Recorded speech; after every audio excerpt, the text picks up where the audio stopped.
পরিবেশ সৃষ্টির জন্য উপস্থিত যে দর্শক শ্রোতা রয়েছেন, আপনাদের প্রতি আমার কৃতজ্ঞতা। যে বিষয়টা এখানে আমরা বলি, যেটা এটা একটা দলীয় প্ল্যাটফর্মে পরিণত হয়ে গেছে। আমাদের আজকের এই খেলায় আমরা সবাই জাতীয়তাবাদী দলের যারা জান্ডা বহনকারী ছিল, তারা বাহক ছিল, একটা দলীয় প্ল্যাটফর্মের মধ্যে আমরা আছি।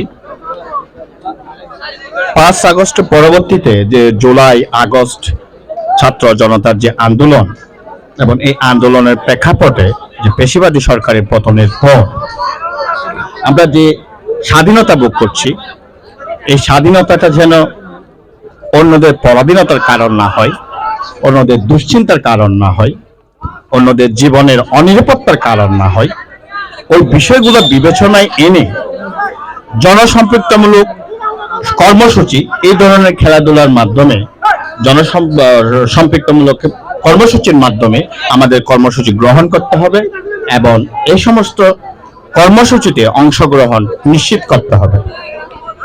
কারণ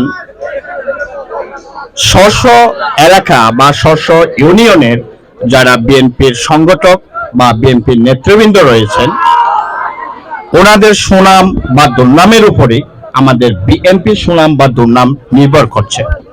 এবং এই বিষয়ে আমাদের বিএনপির ভারপ্রাপ্ত চেয়ারম্যান জননেতা তারেক রহমান স্পষ্টতই বলেছেন যে আগামী নির্বাচন ইতিহাসের সবচেয়ে কঠিনতম একটা নির্বাচন হতে যাচ্ছে এবং জনগণের সমর্থনই আমাদের এই দলের মূল শক্তি।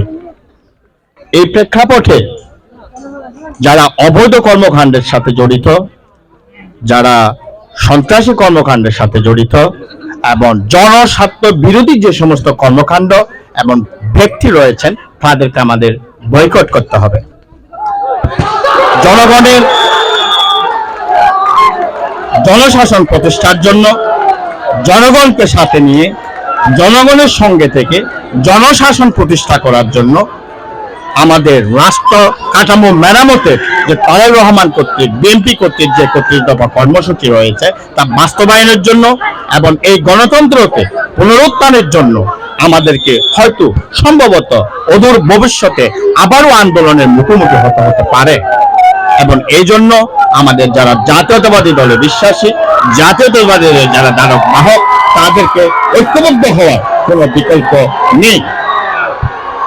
এ বলে আমি